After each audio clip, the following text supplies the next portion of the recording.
Everyone, कैसे हो आप सभी लोग? आई होप आप बहुत अच्छे होंगे और अच्छे से तैयारी भी चल रही होगी। सो आज हम करने वाले हैं मंथली एमसीक्यू सीरीज का part 18 for the month of March. अगर आपने इसका प्रीवियस पार्ट नहीं देखा है तो आई बटन पे आप क्लिक कर सकते हैं। यहाँ पे आपको इसका लेक्चर का जो लिंक है प्रीवियस पार्ट का, पार्ट नंबर 17 का, वो मिल जाएगा। एंड इस लेक्चर की जो पीडीएफ है वो एज यूजुअल आपको हमारे टेलीग्राम चैनल पे मिल जाएगी। ठीक है, तो जल्दी से स्टार्ट करते हैं आज का सेशन।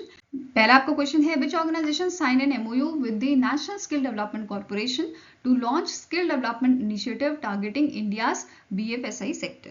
तो आंसर यहाँ पे आपका हो जाएगा दैट इज पेपाल ने अग्रीमेंट साइन किया है आपका नेशनल स्किल डेवलपमेंट कॉर्पोरेशन के साथ, ताकि ये स्किल डेवलपमेंट इनिशिएटिव्स को लॉन्च कर सकें विच टारगेट्स दी बीएफएसआई सेक्टर्स। ओके, इंडिया का बीएफएसआई सेक्टर जो है उसको ये टारगेट करेगा। फाइन।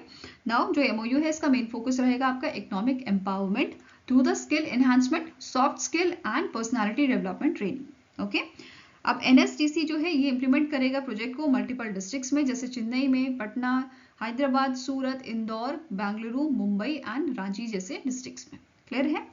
नेक्स्ट आपको क्वेश्चन है, the CCI has approved the epic concessions to private limiteds proposal to acquire -% equity shareholding in a 11 road special purpose vehicles owned by Ashoka Concessions Limited and Ashoka Buildcon Limited। तो CCI ने, competition commission of India ने approve किया है epic कॉन्सेशंस to private limited को। इनका proposal जो है वो इन्होंने अप्रूव किया है कि ये 100% इक्विटी जो है एक्वायर कर सकते हैं आपके 11 road special purpose vehicle which is owned by Ashoka group. ठीक है, आंसर आपका यहाँ पे हो जाएगा ऑप्शन नंबर ई। फाइन। इसके अलावा एक और न्यूज है कि सीसीआई ने अप्रूव किया है क्यूब हाईवे एंड इंफ्रास्ट्रक्चर को, या क्यूब 5 भी आप इसे बोल सकते हो, to acquire, operate and manage road assets in India. And ये एक्वायर करेंगे 100% stake of Athaang Devanahalli tollway private limited. Then next आपका सीसीआई ने अप्रूव किया है क्यूब हाईवेज को, क्यूब हाईवेज ट्रस्ट को, कि ये 100% स्टेक एक्वायर कर सकते हैं आपका Athaang Jammu Udhampur highway private limited and Qazigund expressway private limited. Next अब क्वेश्चन है, what is the one of the projected outcomes of a make in India initiative by 2026। तो मेक इन इंडिया इनिशिएटिव का एम है कि 2026 तक हमें जो है इंडिया का इलेक्ट्रॉनिक्स प्रोडक्शन हमें पहुंचाना है $300 बिलियन तक। तो answer here is option number C. ठीक है, नाउ नेक्स्ट बात करते हैं मेक इन इंडिया इनिशिएटिव की ग्रोथ की। जैसे मेक इन इंडिया इनिशिएटिव की वजह से इंडिया जो है second largest mobile phone producer बन गया है वर्ल्ड में। सेकेंड पॉइंट क्या कह रहा है आपका, 2014-15 की बात करें तो इंडिया में जो मोबाइल फ़ोन बेचे जाते थे वो कितना परसेंट इंडिया में ही या लोकली मैन्युफैक्चर किए जाते थे, तो 26% ये था। अब ये 99.2% हो गया है। मतलब इंडिया का जो मोबाइल फ़ोन मैन्युफैक्चरिंग है वो भी काफ़ी इम्प्रूव हुआ है। इसके अलावा 2000 अगर हम बात करें 2014 में India had just 2 mobile manufacturing unit. अब ये बढ़कर कितनी हो गई है, ये आपकी हो गई है 300 से ज़्यादा मैन्युफैक्चरिंग यूनिट्स जो हैं वो इंडिया में हब हो गई हैं। फाइनेंशियल ईयर 2024 की यहाँ पे बात की जा रही है। इसके अलावा यहाँ पे प्रोजेक्शन दी गई है विच इंडिकेट्स इंडिया का जो इलेक्ट्रॉनिक प्रोडक्शन है, ये भी हमने डिस्कस किया कि ये आपका 2026 तक $300 बिलियन पहुंच जाएगा। इसके अलावा इंडिया का जो मोबाइल फोन एक्सपोर्ट है ये पहले 1566 करोड़ हुआ करता था 2014-15 में, अब ये इंक्रीज होके 1.2 लाख करोड़ हो गया है। फाइन। नेक्स्ट क्वेश्चन है, which of the following statement is correct with respect to ministry of statistics and programme implementations report energy statistics India 2025। तो पहला स्टेटमेंट आपका है इंडिया की एनर्जी डेंसिटी जो है ये आपकी इंप्रूव हुई है 0.2180 megajoules in financial year 2024 which is down from financial year 2023। Next आपका है द रिन्यूएबल एनर्जी पोटेंशियल जो है ये आपका इंक्रीज हुआ है 21,09,655 megawatt by 31 March 2024। Next is in financial year 2024 coal जो है coal made up 79% of India's domestic energy supply with a 69% use in a power sector. Next है per capita energy consumption rose by 25.4% from 14,682 megajoules in financial year in financial year 2015 और ये increase होके कितना हो गया 18,410 मेगाजूल्स ये हो गया है फाइनेंशियल ईयर 2025 में। तो इतना ये 25.4% का इंक्रीज यहाँ पे देखने को मिला है एनर्जी कंजप्शन में। फाइन, लास्ट स्टेटमेंट है ऑल ऑफ द अबव। तो सारे आपके जो स्टेटमेंट है दे ऑल आर करेक्ट। तो answer is option number E, all of the above are correct. Fine, now अब कुछ और की पॉइंट्स के बारे में बात करते हैं। जैसे अभी हमने पढ़ा रिन्यूएबल एनर्जी पोटेंशियल जो है ये आपका इंक्रीज होकर 21,09,655 मेगावाट हो गया है। और इसमें क्या क्या चीजें आपकी इंक्लूडेड हैं, जैसे विंड हो गया, सोलर, लार्ज हाइड्रो, ये सारे चीजें आपकी इसमें इंक्लूडेड हैं। फाइन, नेक्स्ट पॉइंट है इलेक्ट्रिसिटी फ्रॉम रिन्यूएबल एनर्जी जो है ये आपका पहुंच गया है 3,70,320 गीगावाट आवर में ये पहुंच गया है। अगर हम इसे कंपेयर करें फाइनेंशियल ईयर 2015 से, which shows a 6.76% of a compound annual growth rate. Next is renewable energy growth जो है इसके अगर हम बात करें तो सबसे ज्यादा हमें ग्रोथ देखने को मिली है राजस्थान में, which is of 20% in solar and wind energy, followed by your Maharashtra 12% growth, then Gujarat 10% growth, Karnataka with a 10%, right? Next is coal reserves की अगर हम बात करें तो ये आपका हो गया है 389.42 billion tons as of March 2024 और इसमें लीड किया है आपका उड़ीसा ने with 25.47%, followed by Jharkhand and Chhattisgarh. Next is crude oil reserves की बात करें तो ये पहुंच गया है 671.40 मिलियन टन्स में और इसमें सबसे ज्यादा जो हमें ये रिजर्व देखने को मिले हैं ये आपके हैं वेस्टर्न ऑफशोर में 32%, असम में 21.66% and followed by Rajasthan 19.59%। Next आपका आ जाता है नेचुरल गैस रिजर्व, तो ये आपका पहुंच गया है 1094.19 बिलियन क्यूबिक मीटर में एंड सबसे ज्यादा देखा गया है आपका वेस्टर्न ऑफशोर में 31.28%, followed by eastern offshore 24.07%। Next आपका है फाइनेंशियल ईयर 2024 में टोटल प्राइमरी एनर्जी सप्लाई जो देखी गई है वो भी आपकी बढ़ी है 7.8% से to the 9,03,158 kilo tons of a oil equivalent. Fine, ये चीज हमें देखने को मिली है इस रिपोर्ट में। नेक्स्ट आपका क्वेश्चन है the government of India has discontinued the medium term and long term government deposits component of the gold monetisation scheme from 26 March 2025. What is the minimum deposit requirement for the gold monetisation scheme at any one time? तो recently government of India ने discontinue किया है medium term and long term government deposit component gold monetisation scheme का। तो GMS scheme जो है इसको 2015 में लाया गया था और इसमें 3 आपके कंपोनेंट थे, एक तो short term, medium term and long term. तो इनमें से जो मीडियम टर्म है और लॉन्ग टर्म है उसको यहाँ पे डिसकंटिन्यू किया गया है।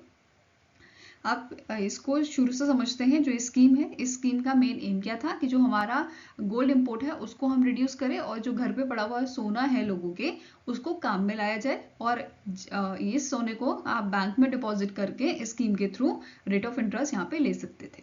ठीक है, बट अब यहाँ पे प्रॉब्लम क्या रहती है, लोग ज्यादा देर के लिए अपना सोना जो है बैंक में नहीं रख रहे थे। जैसे मीडियम टर्म में आपका जो टेन्योर होता है वो होता है आपका 5 से 7 साल का। ठीक है, कि इतने साल आपको जो है बैंक में अपना ज्वेलरी रखनी पड़ेगी या अपना गोल्ड रखना पड़ेगा। एंड लॉन्ग टर्म वाला इससे ज्यादा था, दैट मीन्स कि आपको बहुत ज्यादा टाइम के लिए अपना गोल्ड रखना पड़ता था। और जो इंडियन मतलब जो इंडियन हम है, जो भारतीय हम है, हमारी सोच क्या होती है, गोल्ड को ज्यादा देर हम लोग दूर नहीं रखते हैं, राइट।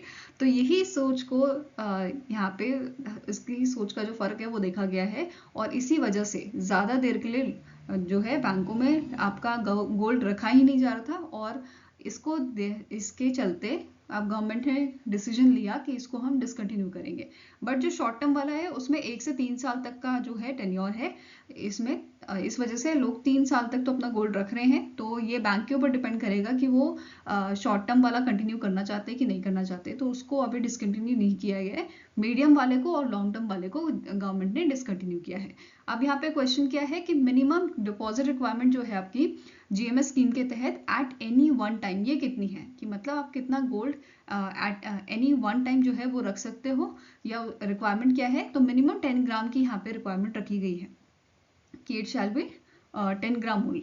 फाइन, नाउ इससे पहले आपकी जो gold sovereign gold bond scheme थी, ठीक है, सोवरेन गोल्ड बॉन्ड स्कीम थी, इसको भी डिसकंटिन्यू किया गया है सेंट्रल गवर्नमेंट द्वारा। तो ये भी आपको याद रखना है। फाइन, नाउ अब थोड़ा डिटेल में पढ़ते हैं। 2015 में इस स्कीम को लॉन्च किया गया था ताकि जो हमारा इंपोर्ट है गोल्ड का उसको रिड्यूस कर सके, हमारी कंट्री का जो इंपोर्ट है उसको रिड्यूस करने की यहाँ पे बात की गई है। साथ में ही आपका जो मोबिलाइज गोल्ड है by household and institution in a country to facilitate its use of productive purpose, तो ताकि उसे वो घर पे ऐसे पड़ा पड़ा हमें क्या दे रहा है ना, तो गवर्नमेंट ने सोचा कि क्यों ना इसको काम में लाया जाए, तो ये सोच के साथ शुरू किया गया था। और इस स्कीम ने, गोल्ड मॉनेटाइजेशन स्कीम ने उस टाइम पे रिप्लेस किया था गोल्ड डिपॉजिट स्कीम को 1999। क्लियर है। नाउ अब एलिजिबल कौन है इस स्कीम के लिए? ऑल एलिजिबल बैंक्स जो हैं, that is all scheduled commercial bank इस स्कीम का पार्ट है। एंड इसमें आपका जो आरआरबीज हैं वो इंक्लूडेड नहीं है, ठीक है। देन एलिजिबल डिपॉजिटर्स कौन कौन हो सकते हैं? Indian resident, Hindu undivided families हो सकती हैं, ट्रस्ट आपके हो सकते हैं, तो ये सारे आपके एलिजिबल डिपॉजिटर्स हैं। मिनिमम डिपॉजिट आप कर सकते हो 10 ग्राम्स का, 10 grams of raw gold, okay. Maximum यहाँ पे कोई लिमिट नहीं दी गई है, फाइन। नाउ अब बात करेंगे 3 कंपोनेंट की। पहला है शॉर्ट टर्म, इसमें आपका टेन्योर रहेगा 1 से 3 साल का, ठीक है। एंड इसमें बैंक है, जो बैंक है वो इंटरेस्ट रेट सेट करता है and permit premature withdrawals, ठीक है। नेक्स्ट आपकी है medium and long term government deposit, इसमें रेट ऑफ इंटरेस्ट जो है वो आपका डिसाइड किया जाता है सेंट्रल गवर्नमेंट द्वारा and notified by the RBI from time to time. Next आपका है, बात करेंगे मीडियम टर्म की, तो इसका जो टेन्योर होता है 5 से 7 साल का होता है और रेट ऑफ इंटरेस्ट इसमें दिया जाता है वो है 2.25% का per annum, okay. Long term की बात करें तो 12 से 15 साल तक आपको यहाँ पे अपना गोल्ड रखना होता था और इसमें इंटरेस्ट रेट आपका 2.50% का है। वहीं पे लॉक इन पीरियड की बात करें तो आपका जो मीडियम है उसका लॉक इन पीरियड आपका है 3 साल का, मतलब 3 साल के बाद विड्रॉल आप करा सकते हो। एंड आपका जो लॉन्ग टर्म है इसका 5 साल का था। क्लियर है।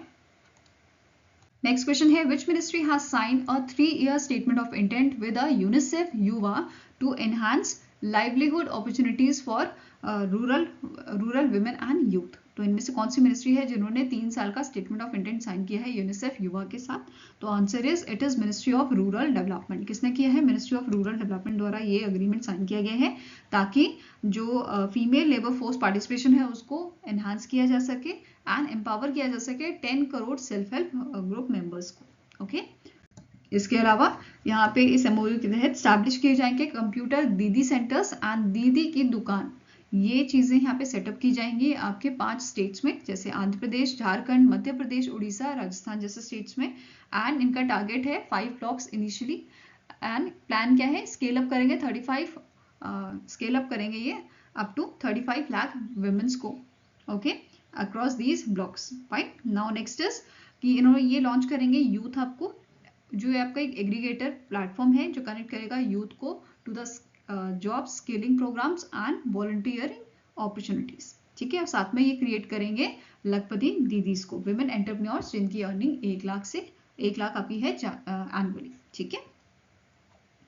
नेक्स्ट क्वेश्चन है which institution signed an MOU with the Comptroller Auditor General of India to improve the efficiency and transparency of public sector logistics, supply chain and inventory management? तो इनमें से कौन सा इंस्टीट्यूशन है जिसने recently MOU sign किया है controller auditor general के साथ? तो it is Indian institute of management Mumbai, ठीक है। IIM जो है इसके साथ ये आपका अग्रीमेंट साइन किया गया है। क्लियर है। नेक्स्ट क्वेश्चन है the ministry of defence sign a contract for the procurement of high mobility vehicle 6x6 gun towing vehicle with which company? तो मिनिस्ट्री ऑफ डिफेंस का एक आपका कॉन्ट्रैक्ट साइन हुआ है 6x6 गन टोइंग व्हीकल्स के लिए and this agreement is signed with the Tata advance systems limited, ठीक है। आंसर आपका हो जाएगा यहाँ पे option number A. Next question है which organisation publish the 3rd report on a state of world's plant genetic resource for food and agriculture, raising concern about the declining diversity of plant genetic resources? तो recently आपका जो United Nation food and agriculture organisation है, जो UNFAO है, इनके द्वारा एक report जारी की गई है जिसमें कंसर्न आपका दिखाया गया है about the declining diversity of plant genetic resources, right. और इस रिपोर्ट को रिलीज किया गया था 20th meeting of commission on genetic resources for food and agriculture, जो रोम इटली में आपकी हुई थी, फाइन। इस रिपोर्ट में मेंशन किया गया है कि 60% जो ग्लोबल क्रॉप प्रोडक्शन है वो डिपेंड करती है on just 9 crops, which is sugarcane, maize, rice, wheat, potato, soyabean, आपका देन नेक्स्ट है oil palm fruit, sugar beet and cassava. तो इन सब पे ये डिपेंड करती है आपकी 60% of global crop production. Okay, now static information cover करेंगे। यूएनएफएओ की इसके करंट डीजी हैं क्यू डोंगयू, हेडक्वार्टर लोकेटेड है रोम इटली में और इसे 1945 में स्टैब्लिश किया गया था। नेक्स्ट आपका क्वेश्चन है, as per the RBI's revised guideline on priority sector lending, what is the overall limit of loans under the PSL by urban cooperative banks. तो जो ओवरऑल लिमिट है वो रिवाइज की गई है, ठीक है। अब यहाँ पे जो 60% है एडजस्टेड नेट बैंक क्रेडिट का, वो यहाँ पे कर दिया गया है, वो ओवरऑल लिमिट कर दी गई है अर्बन कोऑपरेटिव बैंक की, जो पहले फाइनेंशियल ईयर 2025 के लिए 65% थी और ये क्राइटेरिया मैच नहीं हो पा रहा था, इस वजह से आरबीआई ने ये गाइडलाइंस आपकी रिवाइज की हैं और इसे अब 60% कर दिया गया है एडजस्टेड नेट बैंक क्रेडिट का। अब एडजस्टेड नेट बैंक क्रेडिट क्या है, इसका एक फॉर्मूला होता है टोटल क्रेडिट माइनस आपका लॉस, ठीक है। तो बैंक का जो टोटल क्रेडिट है उसमें से लॉस को माइनस करके जो अमाउंट बचा, लेट्स टेक एग्जांपल एएनबीसी आपका 100 रुपए बचा, तो 100 में से 60 रुपीज उसको लेंड करने होंगे पीएसएल में। फाइन। अब ये जो गाइडलाइन है ये आपकी एप्लीकेबल कब से होगी, ये आपकी 1 अप्रैल 2025 से एप्लीकेबल होनी है। क्लियर है। नाउ अब और यहाँ पे मेजर चेंजेस क्या देखे गए हैं, जैसे हाउसिंग लोन की अगर हम बात करें तो अगर आपको घर बनाना है इन दैट केस 3 कैटेगरीज इसमें रखी गई हैं, जैसे centres with population of 50 lakh and above, इसके लिए 50 लाख का लोन आपको मिल सकता है। Centres with population of 10 lakh and above but below 50, ये आपका 45 लाख का लोन आप ले सकते हो। वहीं पे ऐसे सेंटर्स जहाँ पे पॉपुलेशन आपकी 10 लाख से कम है वहां पे 35 लाख का लोन मिल सकता है। वहीं पे अगर आपको रिपेयर करना है तो इसके लिए अगर 50 लाख एंड अबव की पॉपुलेशन है तो 15 लाख का लोन मिल सकता है। वहीं पे 10 लाख से ऊपर और 50 लाख से नीचे की अगर आपकी पॉपुलेशन है तो 12 लाख का, एंड अगर बिलो 10 लाख है तो 10 लाख का यहाँ पे लोन मिल सकता है for the repairing purpose. Fine. इसके अलावा अगर आपको स्कूल सेटअप करना है या ड्रिंकिंग फैसिलिटी सेटअप करनी है, इसके लिए 8 करोड़ का यहाँ पे पर बोरोवर लोन मिल सकता है। साथ में ही बोला गया है अगर आपको बिल्ड करना है health care facilities tier 2 and tier 4 centres आपको बिल्ड करने हैं, दैट केस 12 करोड़ का पर बोरोवर यहाँ पे लोन दिया जा सकता है। इसके अलावा रिन्यूएबल एनर्जी की अगर बात करें, जैसे कोई ऑर्गेनाइजेशन है वो आपका प्लांट बनाना चाहती है, जैसे आपका रिन्यूएबल एनर्जी प्लांट वो बनाना चाहती है, तो उसे आपका 35 करोड़ का लोन मिल सकता है। वहीं पे कोई इंडिविजुअल है कि वो आपका सोलर लगाना चाहता है, ठीक है, तो इन दैट केस वो आपका 10 लाख का पर बोरोवर यहाँ पे लोन ले सकता है या उसे 10 लाख का पर बोरोवर लोन मिल सकता है।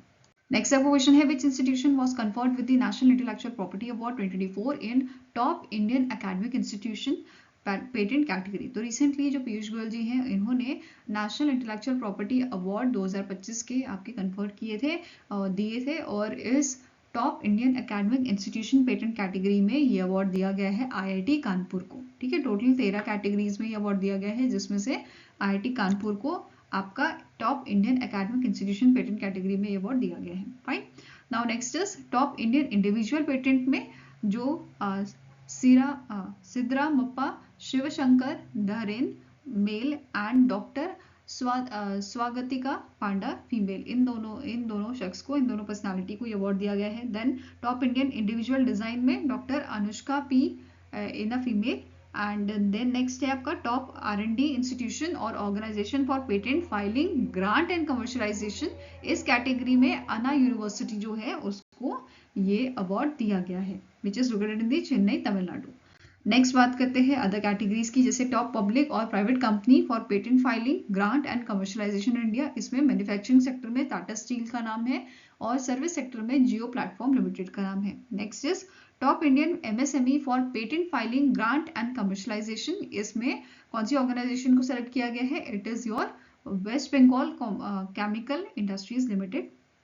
नेक्स्ट है आपका top startup of IP filing grant registration और कमर्शियलाइजेशन में न्यूमरोस मोटर प्राइवेट लिमिटेड को सेलेक्ट किया गया है। देन टॉप इंडियन कंपनी और ऑर्गेनाइजेशन इन डिजाइन कैटेगरी, इसमें IIT बॉम्बे को सेलेक्ट किया गया है। नेक्स्ट आता है टॉप इंडियन कंपनी और organisation for creating brand in India and abroad, it is Biocon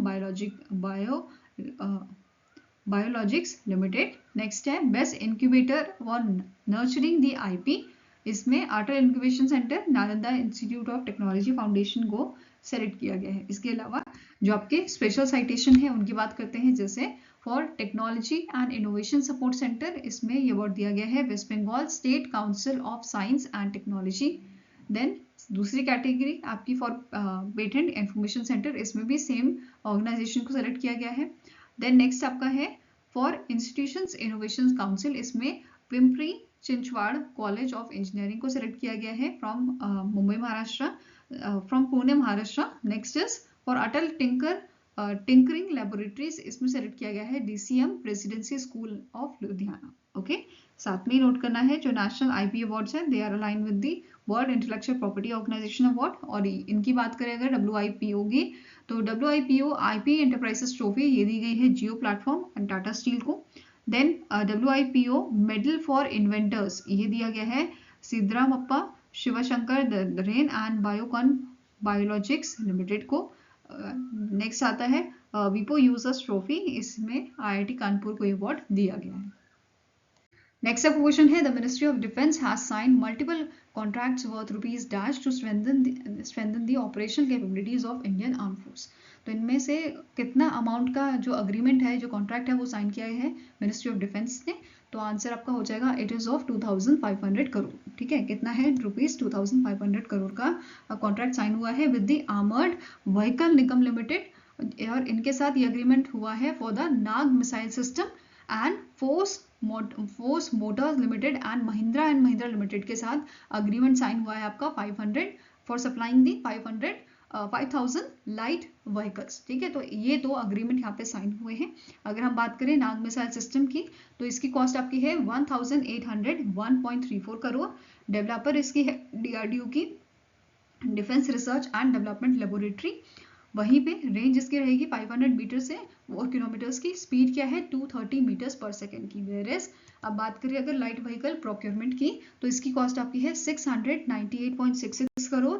quantity की बात करें तो 5000 यूनिट की यहाँ पे बात हुई है कॉन्ट्रैक्ट की। मैन्युफैक्चरर इसके हैं force motor limited and Mahindra limited. Payload capacity इसकी रहेगी आपकी 800 kg की। नेक्स्ट क्वेश्चन है who launch the book ripple of change gender transformative rural वॉश programme in India and an upgraded website of a ministry of Jal Shakti in new Delhi. तो इनमें से कौन से शख्स हैं जिन्होंने इस बुक को लॉन्च किया था, और साथ में ही जो अपग्रेडेड वेबसाइट है मिनिस्ट्री ऑफ जल शक्ति की, उसको भी यहाँ पे इन्होंने लॉन्च किया था। तो answer is option number C, that is CR Patil जो है, इनके द्वारा ये यहाँ पे लॉन्च किए गए थे इवेंट्स। ठीक है, इसके अलावा जो ये बुक है आपकी रिपल ऑफ चेंज, इसे आपको पब्लिश किया है department of drinking water and sanitation under your ministry of Jal Shakti and United Nation children's fund that is UNICEF India द्वारा इसको पब्लिश किया गया था। और इसमें 10 आपके 10 पावरफुल स्टोरीज हैं अबाउट द रूरल इंडिया, जो हाईलाइट करती हैं gender empowerment, community leadership, innovation under the आपका SBM, G and JJM। Okay, next आपका क्वेश्चन है the controller and auditor general of India sign an MOU with which institute to modernise audit process using advance technology. तो recently जो आपका controller and auditor general है, इन्होंने आपका agreement sign किया है, MOU साइन किया है बाइसेक के साथ, which is Bhaskar Acharya national institute of space application and geo informatics. तो बाइसेक N के साथ ये अग्रीमेंट साइन किया है आपका CAG ने। नेक्स्ट आपका क्वेश्चन है according to the 2025 Hurun global rich list who emerge as India's richest person with a total net worth of $100 billion। तो इनमें से कौन से आपके शख्स हैं जो इंडिया के रिचेस्ट पर्सन बने हैं according to the 2025 Hurun global rich list. तो answer is option number A, that is Mukesh Ambani. और अगर हम इनकी ग्लोबल रैंक की बात करें, तो जो ग्लोबल रैंक है इनकी, ये लाई करते हैं 17th पोजिशन पे। ठीक है, he is the 17th richest person in the world and India में टॉप किया है इन्होंने। It is followed by Gautam Adani, Roshni Nadar, Dilip Shanghvi and family, Azim Premji, Kumar Mangalam Birla, Cyrus S Poonawalla, then Neeraj Bajaj and family. Fine, अब बात करेंगे ग्लोबल लिस्ट की। तो पहले नंबर पे आपके हैं एलॉन मस्क, मतलब हुरन ग्लोबल रिच लिस्ट 2025 को टॉप किया है एलन मस्क ने, followed by Amazon's Jeff Bezos, Mark Zuckerberg, Larry Ellison, Warren Buffett, then Larry Page, Bernard Arnault, Steve Ballmer, Sergey Brin, Bill Gates. और women's की अगर बात करें तो आपकी वेल्दीएस्ट विमेन में नाम आता है एलिस वॉल्टन का।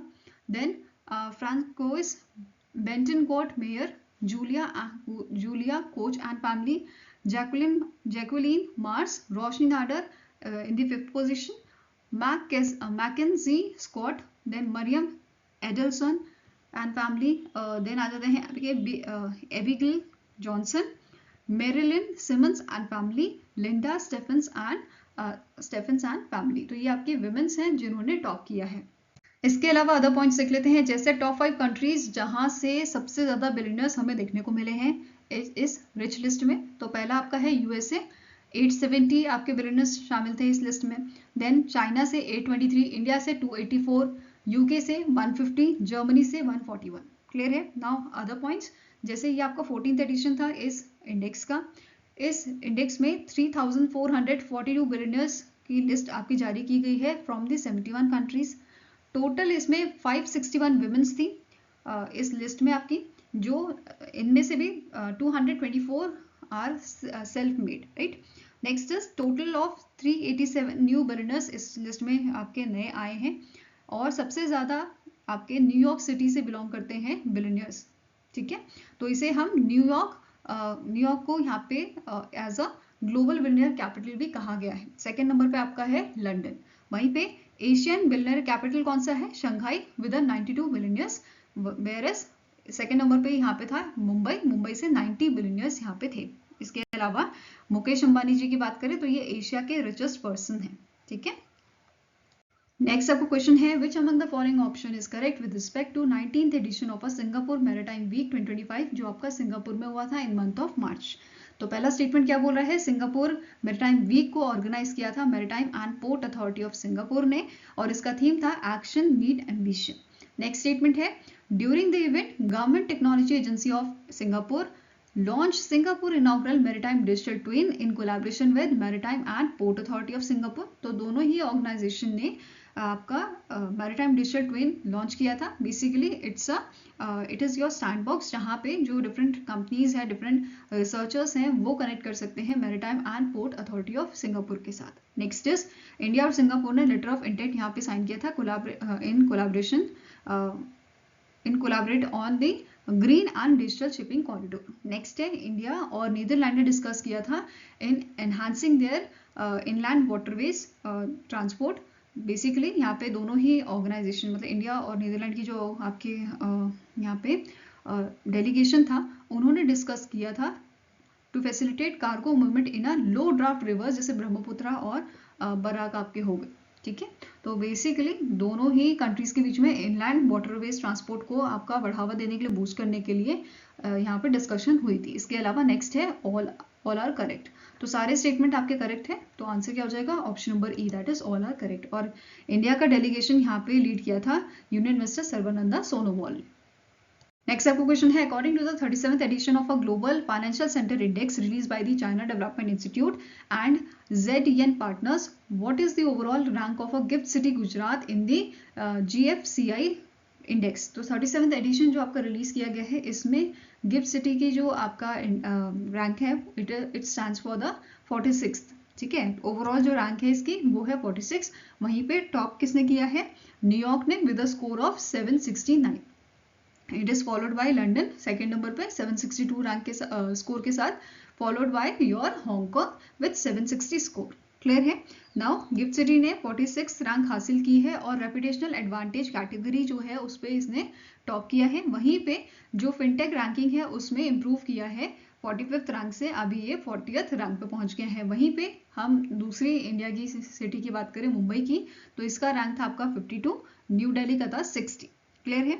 नाउ एशिया पैसिफिक रीजन की बात करें तो इसमें 6 सेंटर्स आपके टॉप 20 में भी आए हैं, जैसे चाइना का होंगसू, इंडिया का न्यू दिल्ली, कुआलालंपुर, मलेशिया का हो ची Minh City from Vietnam, Philippines from Manila from Philippines, and gift city आपकी अगेन इंडिया से। तो ये टॉप 20 में आपके 6 एशिया पैसिफिक के सेंटर्स थे।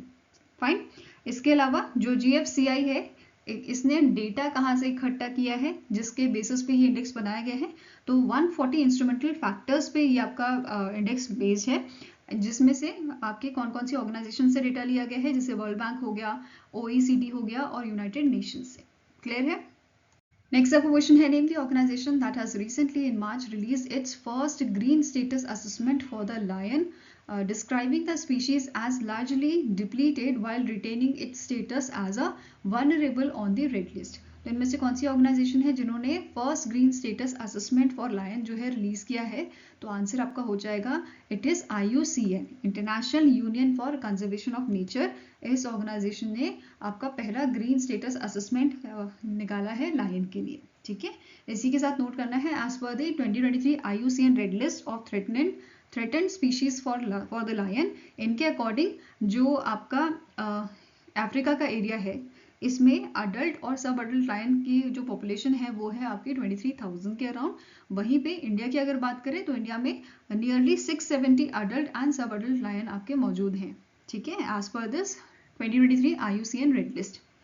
IUCN की बात करें इसके स्टार्टिंग इन्फॉर्मेशन की, तो करंट DG इसके हैं डॉक्टर ग्रेथेल एगुलर। हेडक्वार्टर्स का लोकेटेड है आपका ग्लैंड, स्विट्जरलैंड में, और इसे 1948 में एस्टैब्लिश किया गया था। नेक्स्ट आपको क्वेश्चन है, the Rana Dasgupta won the 2025 Windham Campbell prize for his book title dash in a non fiction category. तो जो विंडहैम कैंपबेल प्राइज है इसको 4 कैटेगरी में आपका दिया जाता है, पोएट्री में, देन आपका नॉन फिक्शन कैटेगरी में, फिक्शन कैटेगरी में, एंड एक आपका आता है ड्रामा कैटेगरी। ठीक है, तो 4 कैटेगरी में ये अवार्ड दिया जाता है, और इस साल टोटल 8 लोगों को ये अवार्ड जो है अवार्ड के लिए सेलेक्ट किया गया है, जिसमें से एक आपके राणा दासगुप्ता हैं, और इनकी book for the non fiction category ये है capital a portrait of a 21st century Delhi. ठीक है, तो आंसर हो जाएगा option number C, that is capital a portrait of a 21st century Delhi. इस बुक के लिए इनको इस अवार्ड के लिए सेलेक्ट किया गया है। ठीक है, नाउ जो इनकी बुक है it is also shortlisted for the Orwell prize and royal society of literature Ondaatje prize. ठीक है, अब प्राइज मनी की बात करें तो यहाँ पे आपका $1,75,000 का प्राइज मनी दिया जाता है अवॉर्डी को, एंड टोटल यहाँ पे अगर बात करें डिफरेंट कैटेगरी की, जैसे फिक्शन कैटेगरी में कौन सेलेक्ट किया गया है, USA के सीग्रिड नॉनिस एंड आयरलैंड के Anne Enright. Then non fiction category में एक तो हमारे राणा दासगुप्ता जी, और दूसरे आपके हैं Patricia J Williams from USA। Then drama category में Roy Williams from UK and Mathilda Fisiayo Ibini from UK, इनको जो है ड्रामा कैटेगरी में आपका सेलेक्ट किया गया है। देन पोएट्री की बात करें तो इसमें Anthony V Capildeo from Scotland and आपका Tongo Eisen Martin from USA, इनको पोएट्री सेक्शन में आपका जो है सेलेक्ट किया गया है। नाउ अब इस अवार्ड की बात करें तो इसे 2013 में इसको जो है स्टैब्लिश किया गया था by the writer Donald Windham in a memory of a Sandy Campbell. तो यहाँ पे विंडहैम, जो डोनाल्ड विंडहैम है, इनका सरनेम है, एंड कैंपबेल जो है ये आपका सैंडी कैंपबेल का सरनेम है, तो इनको मिला के आपका विंडहैम कैंपबेल प्राइज बन गया है। ठीक है, अब इसको जो है इस अवार्ड को एनुअली दिया जाता है जो बुक आपकी इंग्लिश में लिखी जाती है, इंग्लिश लैंग्वेज में। नेक्स्ट आपका क्वेश्चन है, name the personality who is appointed as a 5th full time member of a Niti Aayog. तो इनमें से कौन से पर्सन है जिनको recently 5th full time member बनाया गया है नीति आयोग का? तो आंसर आपका हो जाएगा, इनका नाम है राजीव गौबा। आंसर है इस ऑप्शन नंबर है, और यहाँ पे आप इनकी इमेज देख सकते हैं। नेक्स्ट बात करते हैं दिल्ली के बजट की।